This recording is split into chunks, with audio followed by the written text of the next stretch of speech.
नमस्कार साथियों, हाजिर हूं मैं जितेंद्र सिंह जीतू एक बार फिर आप सभी के सामने लेकर आपकी अपनी जीतू सर की क्लासेस।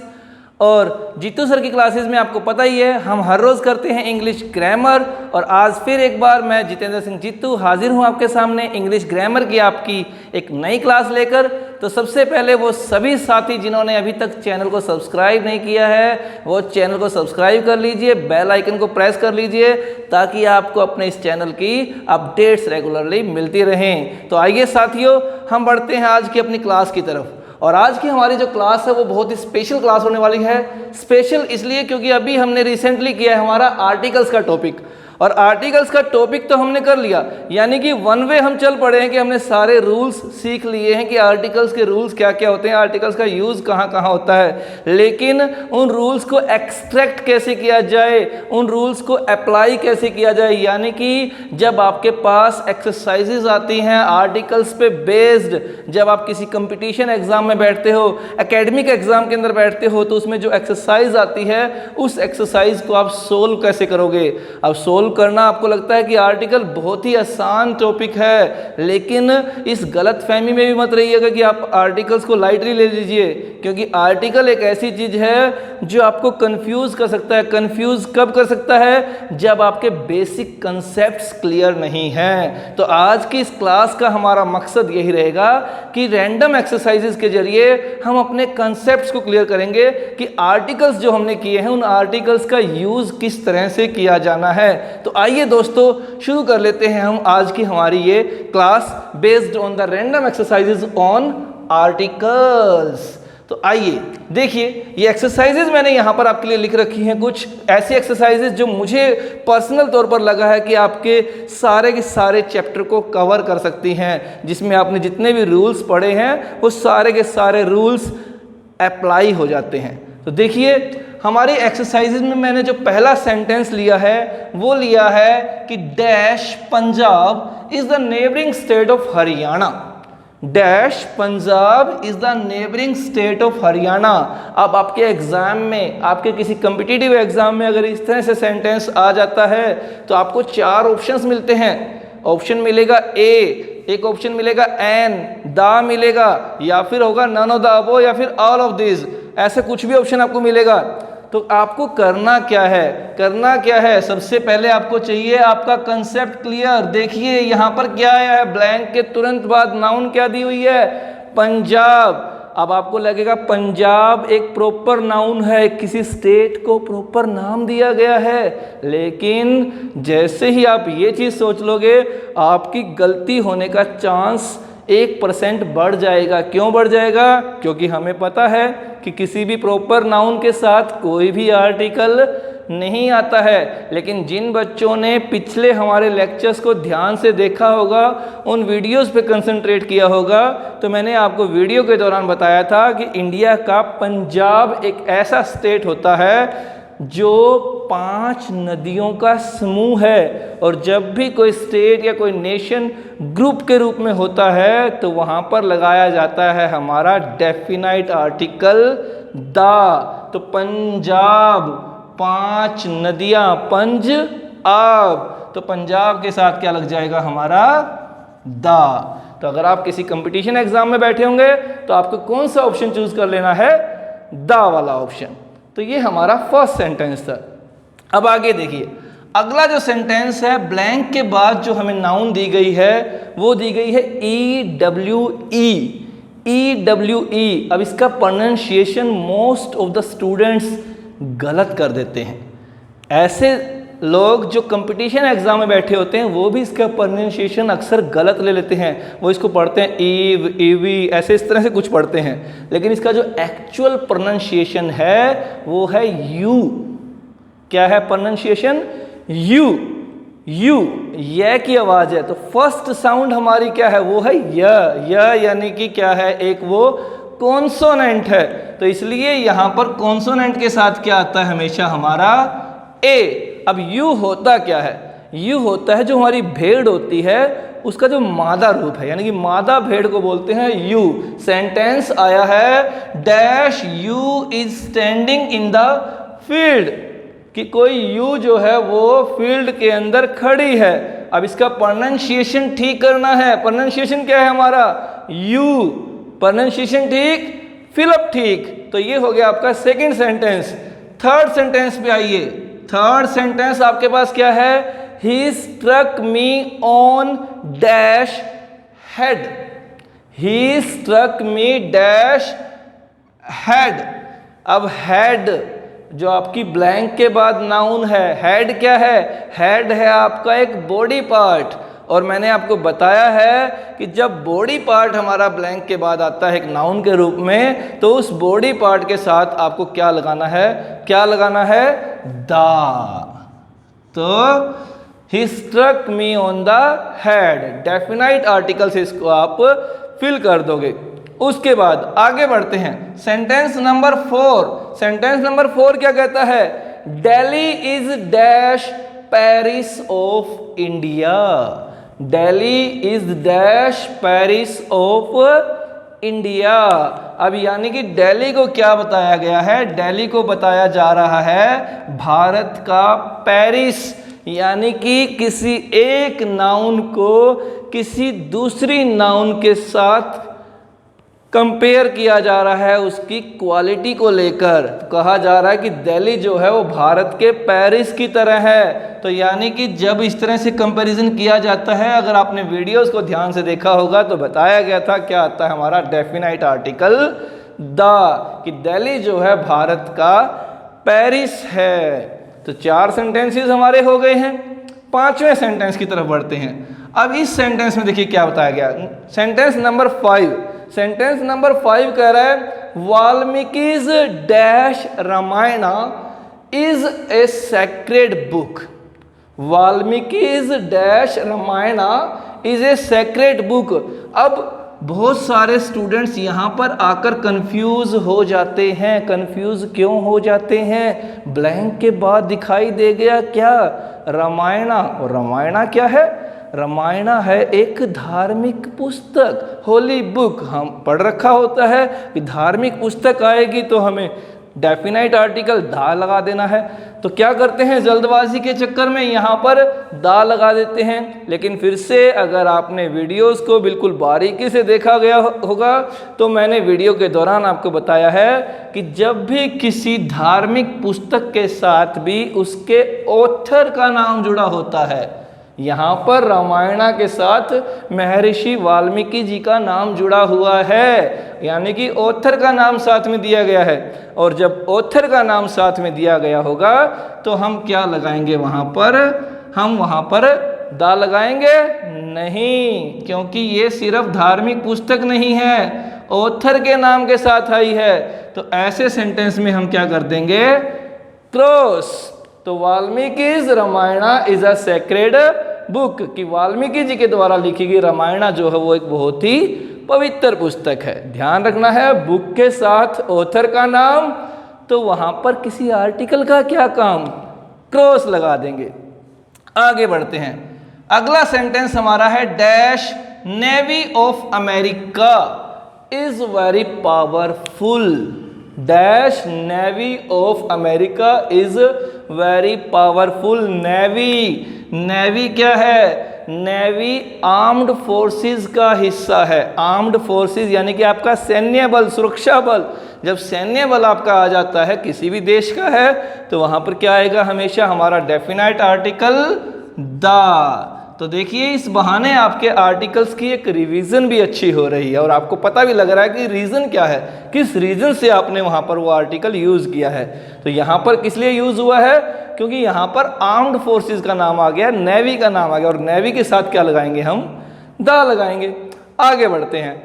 अगला सेंटेंस कहता है dash sun shines very brightly, कि सूरज जो है बहुत ही अच्छी चमक के साथ चमकता है। सन यानी कि एक हेवनली ऑब्जेक्ट। हेवनली ऑब्जेक्ट कैसा? Unique objects of universe. अगर आप रूल्स के थ्रू गए होंगे तो आपने पढ़ा होगा कि जहाँ पर यूनिवर्स के यूनिक ऑब्जेक्ट्स का नाम आता है तो वहाँ पर क्या लगाया जाता है? हमेशा डेफिनाइट आर्टिकल द। तो the sun shines very brightly. Next sentence की तरफ बढ़ते हैं। नेक्स्ट सेंटेंस क्या कह रहा है? नेक्स्ट सेंटेंस कह रहा है he died of dash cancer. Cancer क्या है? बीमारी का नाम है, डिसीज का नाम है। रूल्स को ध्यान से पढ़ा गया है तो हमें पता है कि बीमारियों के नाम के साथ क्या करना है। बीमारियों के नाम के साथ कोई भी आर्टिकल नहीं लगाना है।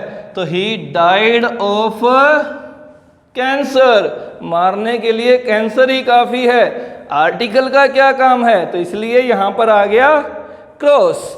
नेक्स्ट सेंटेंस, नेक्स्ट सेंटेंस क्या कहता है? नेक्स्ट सेंटेंस है डैश वाइजडम इज अ ग्रेट विर्च्यू। कि जो वाइजडम होती है, बुद्धिमता, बुद्धिमता क्या है? एक बहुत ही अच्छा गुण है वाइजडम। वाइजडम यानी कि abstract noun. Abstract noun, mind को पीछे घुमाएंगे, एब्स्ट्रैक्ट नाउन कहां पर आया है? नो आर्टिकल में, यानी कि एब्स्ट्रैक्ट नाउन्स के साथ कोई भी आर्टिकल नहीं लगाना है अनलेस एंड अनटिल उस एब्स्ट्रैक्ट नाउन को पर्टिकुलराइज्ड कर दिया गया हो। लेकिन यहाँ पर वाइजडम को पार्टिकुलराइज्ड नहीं किया गया। यहाँ पर वाइजडम के बारे में जनरली बात बताई जा रही है कि वाइजडम जो है वो एक बहुत ही अच्छा, ग्रेट, महान गुण है। तो यानी कि एब्स्ट्रैक्ट नाउन क्रॉस। 9 हमने सेंटेंसेस कर लिए हैं। 10वें सेंटेंस की तरफ हम बढ़ते हैं। 10th सेंटेंस हमारा है eggs are sold by dash dozen.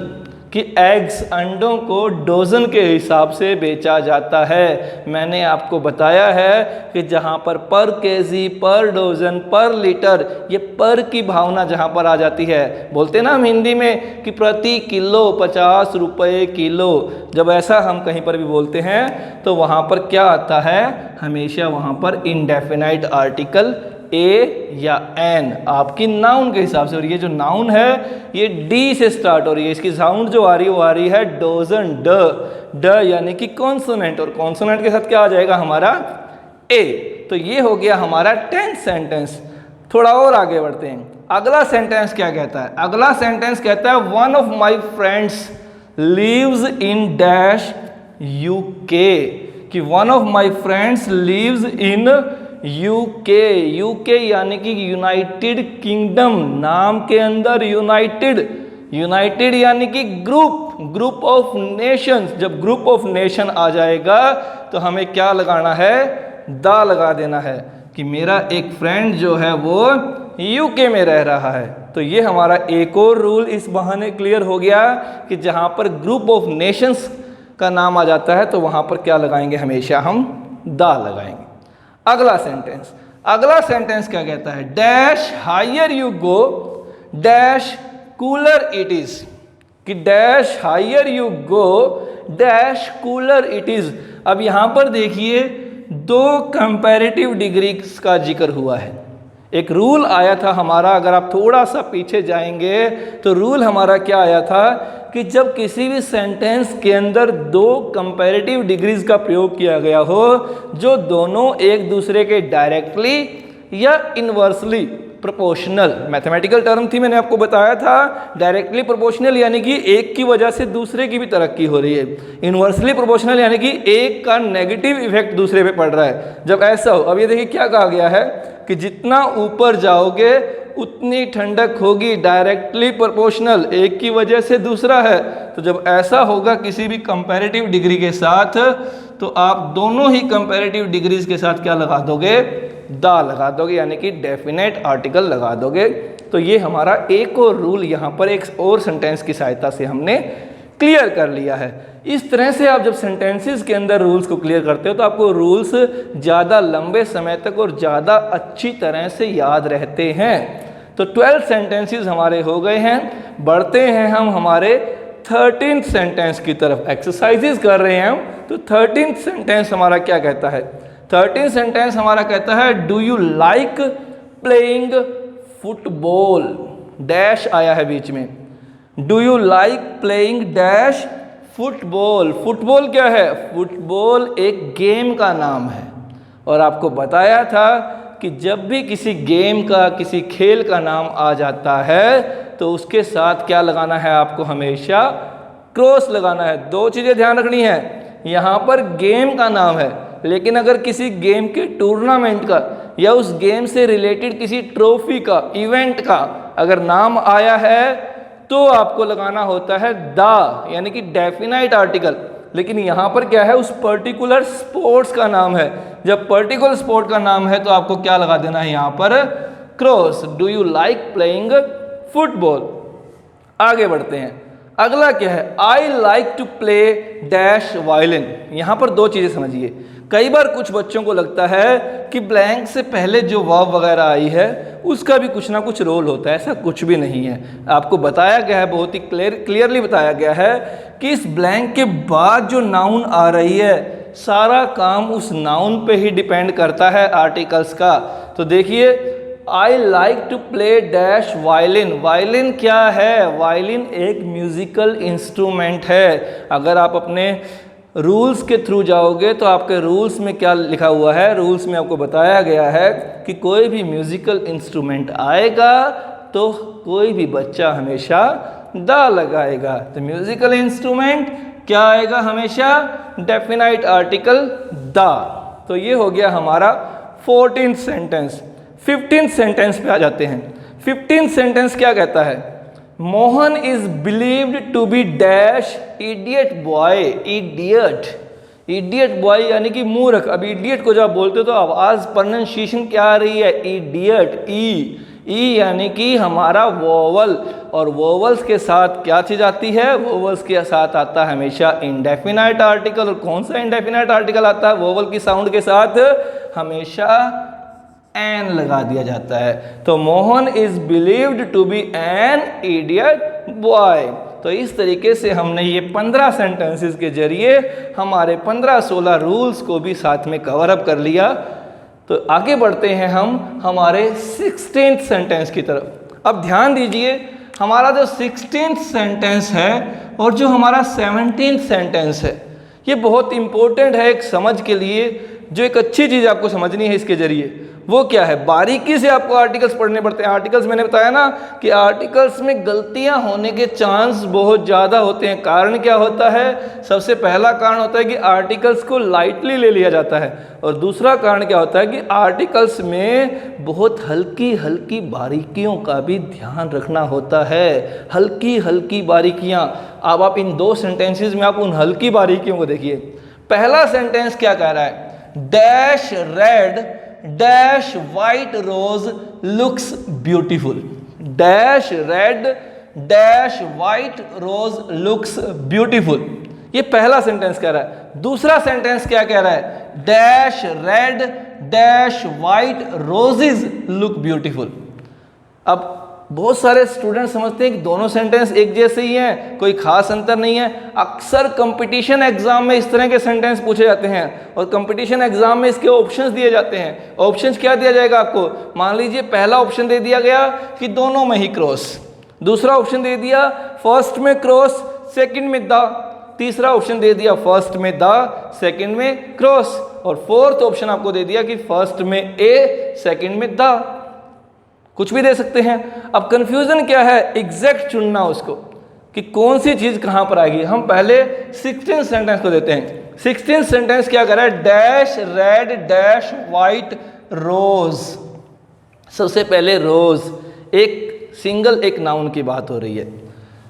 Looks, looks से पता लग गया कि ये सिंगुलर ही है, क्योंकि सिंगुलर नाउन के साथ ही वर्ब हमेशा एस या ईएस कैरी करती है। तो यहाँ पर ये सिंगुलर चीज है, यानी कि किसी एक सिंगल फ्लावर की बात हो रही है। एक ऐसा फ्लावर जो रेड एंड वाइट दोनों कलर्स का है, एक ही फ्लावर।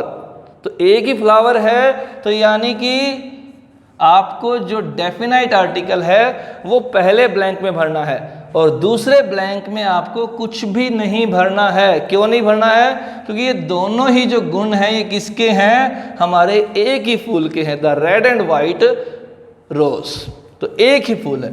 अब अगर अगले सेंटेंस पे आप आओगे तो अगले सेंटेंस के अंदर क्या दिया गया है, dash red dash white roses.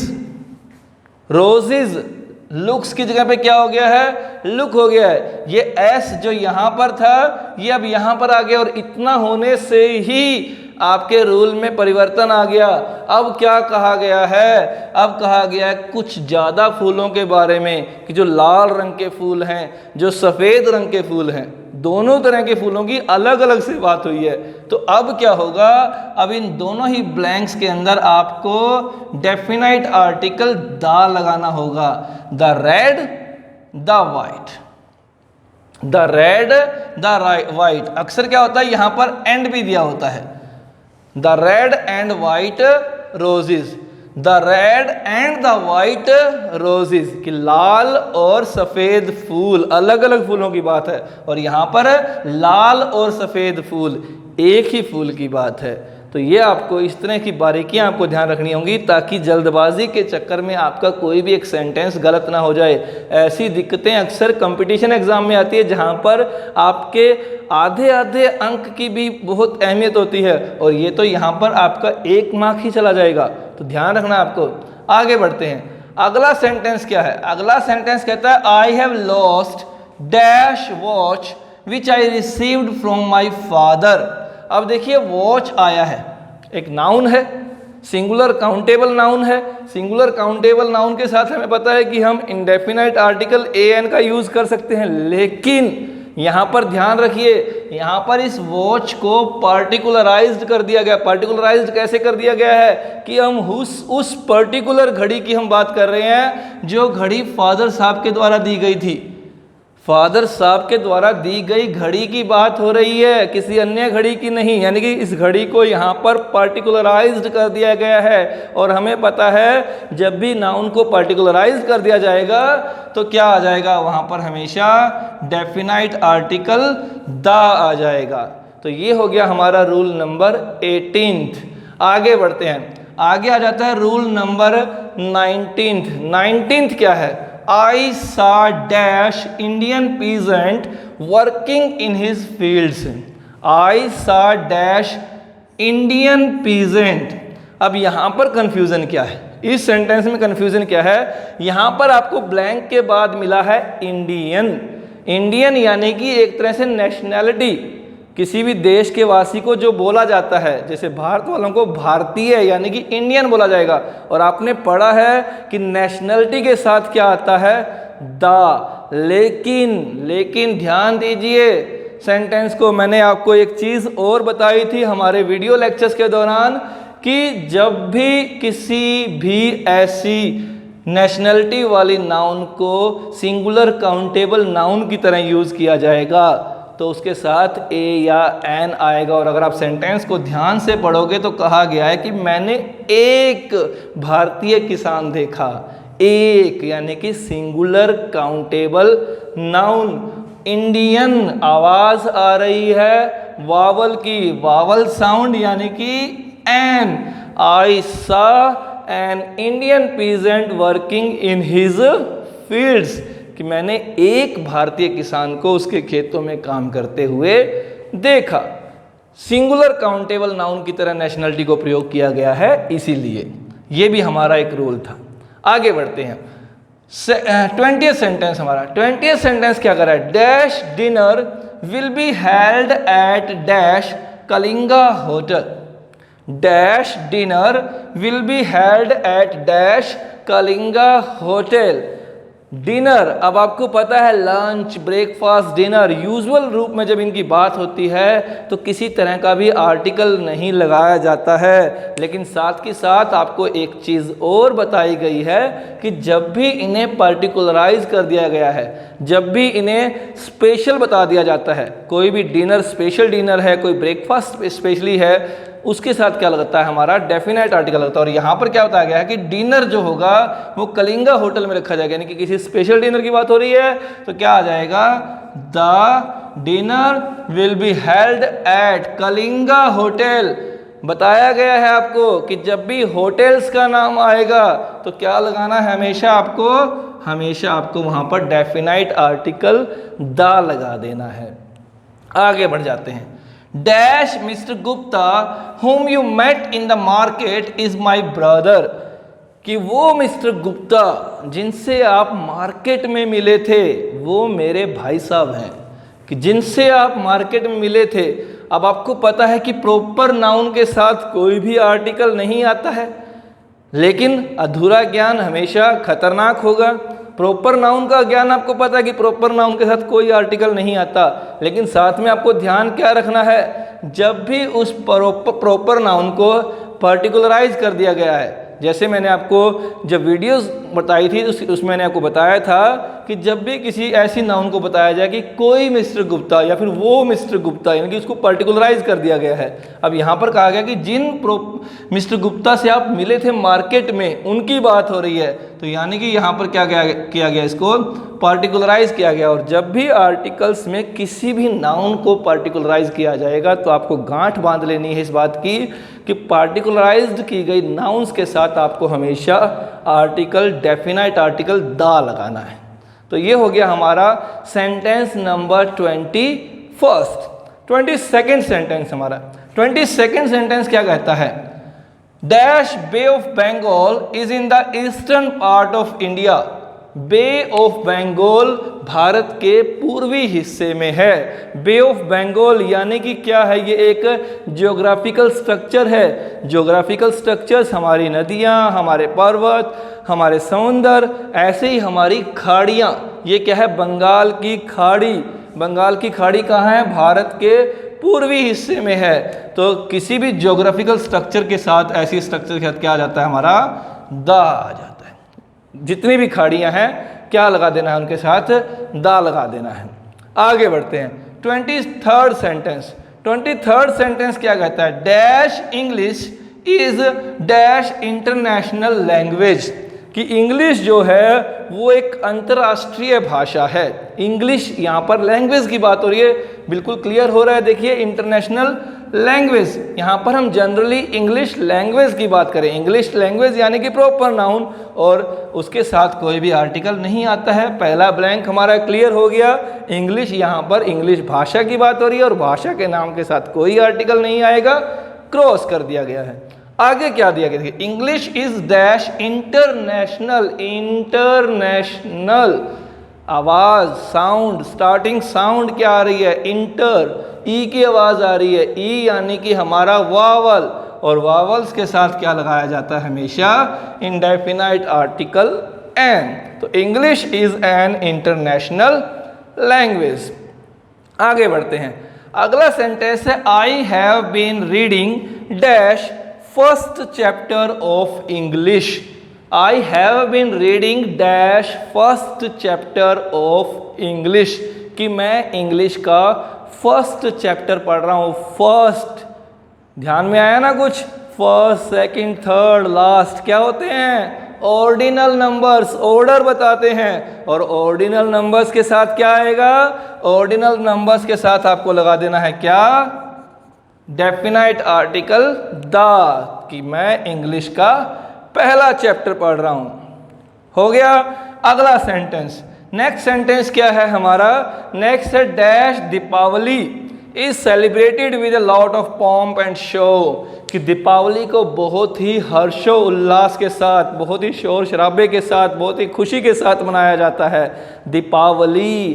Deepawali क्या है, एक हिंदू फेस्टिवल है, और नेशनल फेस्टिवल्स जहाँ पर आ जाएंगे वहाँ पर आपको क्या करना है, कुछ नहीं करना है, पेन को 2 हिस्सों में फिरा देना है, क्रॉस का निशान बना देना है।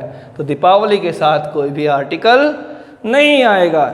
आगे बढ़ते हैं, अगला सेंटेंस क्या हमारा, डैश राजधानी एक्सप्रेस। राजधानी एक्सप्रेस, राजधानी एक्सप्रेस क्या है, एक ट्रेन का नाम है। राजधानी express is the fastest train in India. देखिए फास्टेस्ट आया है ना, फास्टेस्ट क्या होता है, सुपरलेटिव डिग्री, 3rd डिग्री, उसके साथ क्या आया है, दा आ गया। लेकिन ये तो हमें फील ही नहीं करना, हमें सोचना है यहाँ पर क्या है कि राजधानी एक्सप्रेस भारत की सबसे तेज गति से चलने वाली ट्रेन है। कब तक, जब तक भारत का बुलेट ट्रेन का प्रोजेक्ट सफल नहीं हो जाता। लेकिन अभी तक तो क्या मानेंगे हम, राजधानी एक्सप्रेस बहुत तेज चल रही है। अब राजधानी एक्सप्रेस क्या है, एक ट्रेन का नाम है। और रेलवेज, एयरवेज हमने पढ़ा है, जहां रेलवेज का नाम आ जाएगा वहां पर क्या आएगा, हमेशा डेफिनाइट आर्टिकल द आएगा। तो द राजधानी express is the fastest train in India. Next sentence देखिए, नेक्स्ट क्या है, he is dash LLB but his wife is dash BA। LLB और BA दोनों क्या हैं, दोनों की दोनों एब्रीवेशंस हैं। और एब्रीवेशंस के बारे में हमें एक बात पता है कि जब भी कोई एब्रीवेशन ऐसी हो जिसकी प्रोनाउंसिएशन करते समय स्टार्टिंग साउंड हमारे पास एक वोवल आ रहा हो, वहाँ हमें एन लगाना है। जहाँ पर स्टार्टिंग साउंड कोई कॉन्सोनेंट आ रहा हो, वहाँ पर हमें क्या लगाना है, ए लगाना है। अब दोनों को बोल के देखते हैं, he is dash LLB। L starting Hindi के अ की तरह आ रहा है। अ क्या होता है, एक हमारा वावल होता है, और वावल के साथ क्या लगाएंगे हमेशा हम, an. He is an LLB but his wife is dash BA। ब क्या है, कॉन्सोनेंट, तो कॉन्सोनेंट के साथ क्या लगाएंगे हम, ए लगा देंगे। तो ये हो गया हमारा एग्जाम्पल नंबर 27। 28 की तरफ बढ़ते हैं। Dash Yamuna is considered a Holi river in India. Bharat में यमुना को एक पवित्र नदी माना जाता है। अक्सर आप गंगेज के बारे में पढ़ते हैं, यमुना भी तो एक पवित्र नदी है, पर आपने पढ़ा है कि जो नदियां होती हैं उन नदियों के नाम के साथ हमेशा क्या आता है, हमेशा उनके साथ हमारा डेफिनेट आर्टिकल द आता है। तो the Yamuna is considered a Holi river in India. Sentence number 29। देखिए सारे के सारे रूल्स आपके एक तरह से रिवाइज हो रहे हैं, आप ब्लैंक्स को फिल कर रहे हैं, बारीकियों को देख रहे हैं, किस वजह से क्या आ रहा है। तो ये एक्सरसाइज जो हम कर रहे हैं ये बहुत ही यूज़फुल होने वाली है आपके पूरे के पूरे एक आर्टिकल्स के चैप्टर की रिवाइजेशन के लिए भी। तो आर्टिकल्स का टॉपिक इस बहाने आपको पूरी तरह से आपके दिमाग में बस जाएगा कि किस वजह से क्या चीज़ होती है। जो वजह पता लग जाती है तो अक्सर हमारी गलतियां जो होती हैं वो बिल्कुल कम कम कम और ख़त्म ही हो जाती हैं। तो देखिए अगला सेंटेंस देखते हैं। Dash microscope is a very useful invention. दिया ही हुआ है इन्वेंशन की माइक्रोस्कोप जो है वो एक बहुत ही उपयोगी खोज है। खोज, जितनी भी खोज होंगी, जितने भी इन्वेंशंस होंगे, क्या लगाएंगे उनके साथ, डेफिनाइट आर्टिकल द लगा देंगे। The microscope is a very useful invention. तो ये हो गया हमारा सेंटेंस नंबर 29। और last but not the least, last sentence हमारा क्या कहता है, लास्ट सेंटेंस कहता है dash Hindus are considered as superstitious.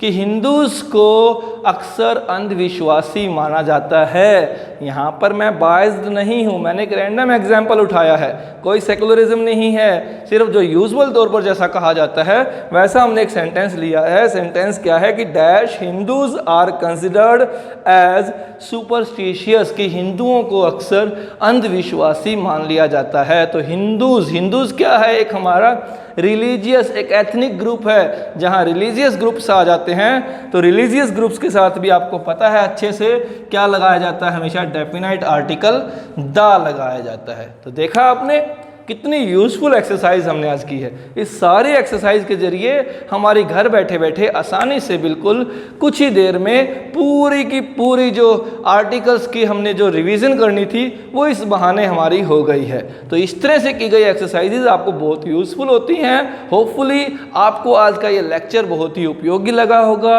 आपको सब कुछ अच्छे से समझ में आया होगा, आपने ध्यान से इसको सुना होगा। तो अगले लेक्चर में हम फिर से मिलेंगे, तब तक के लिए शुक्रिया, धन्यवाद, अलविदा।